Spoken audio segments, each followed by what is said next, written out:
Assalomu alaykum qadrli tomoshabin do'stlar.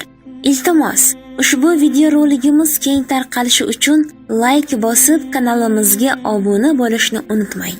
Alloh barchangizdan rozi bo'lsin. Alloh mo'jizasi bo'lgan voqea asosida yozildi. Bir ayol turmushga chiqqaniga bir necha yillar o'tib ketsa ham hech farzandlik bo'lmas emish. Kunlardan bir kun Allohning fazli ila orzusi ushalib bo'yida bo'lib qolibdi. Homilaning 4-oyida doktor ko'rigidan o'tish uchun tabib huzuriga boribdi. Ammo o'zi va eri tabibning gapini eshitib shokda qolishibdi.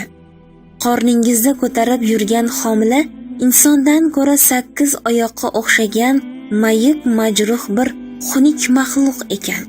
Iloji boricha uni ertaroq tushirib yuborishimiz kerak. Chunki u tug'ilayotgan paytda sizning hayotingizni xavf-xatarga solishi mumkin, debdi tabib. Boshqa tabiblarga ham borishgan ekan, natija o'sha. Hamma yuqoridagi tabibning gapini birday takrorlabdi. O'rtada janjal chiqibdi. Ona qornidagi bolasini tushirishga sira ko'nmabdi.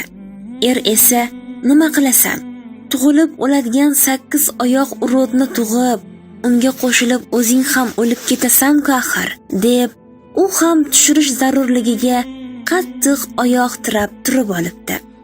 Ayol esa o'z aytganida qolib, mayli, bu Allohning rozi bo'lib, mening taqdirimga yozgani.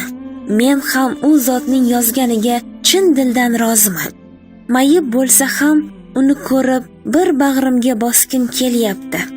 Men o'z bolamni o'ldirmayman, debdi.